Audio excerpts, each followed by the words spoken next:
আসসালামু আলাইকুম। আমি আল্লাহ সর্বশক্তিমান চ্যানেল থেকে বলছি। আজকে আমি স্বামী স্ত্রীর মিল মহব্বত হওয়ার একটা পরীক্ষিত তদবির দিব।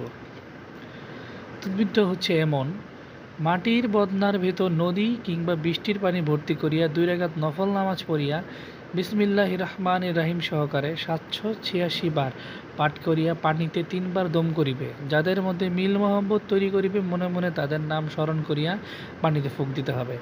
এই কাজ যে কোনো দিন ফজরের নামাজের পর করা যায়, বহু পরীক্ষিত। আমি আরও সুন্দরভাবে আপনাদেরকে বুঝিয়ে দিচ্ছি। যদি স্ত্রীর সাথে মিল মহব্বত করতে চান অথবা স্বামীর সাথে মিল মহব্বত করতে চান, তাহলে এই কাজটা করতে হবে। মাটির একটা বদনা কিনতে হবে। বদনা কিনে আপনারা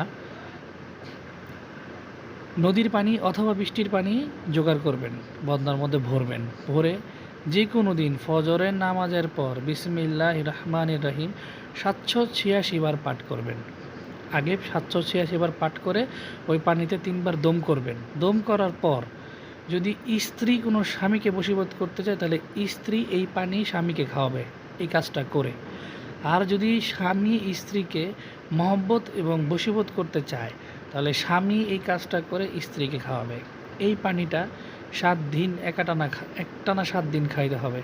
তাহলে দেখবেন স্বামী স্ত্রীর মধ্যে, যদি স্ত্রী স্বামীকে তার বশীভূত করতে চায় বা মহব্বতের মধ্যে রাখতে চায়, তাহলে স্ত্রীকে ৭ দিন এই পানিটা গোপনে খাওয়াতে হবে তার স্বামীকে। আর যদি স্বামী চায় স্ত্রীকে মহব্বত অথবা বশীভূত করতে, তাহলে স্বামী ৭ দিন একটানা এই পানিটা খাওয়াবে।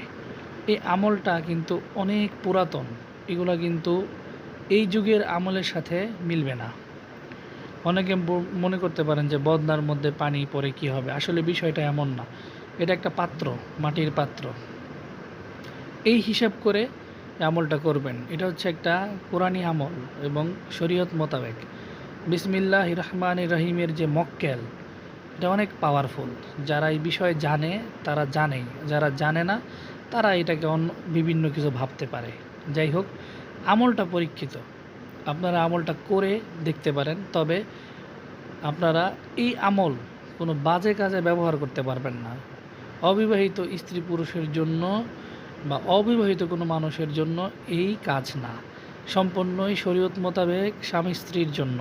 স্বামী স্ত্রীকে বশীভূত করার জন্য করতে পারবে, সংসার টিকানোর জন্য, অথবা স্ত্রী সংসার টিকানোর জন্য স্বামীকে এটা করতে পারবে। এটা যে কোনো মানুষ করতে পারবে।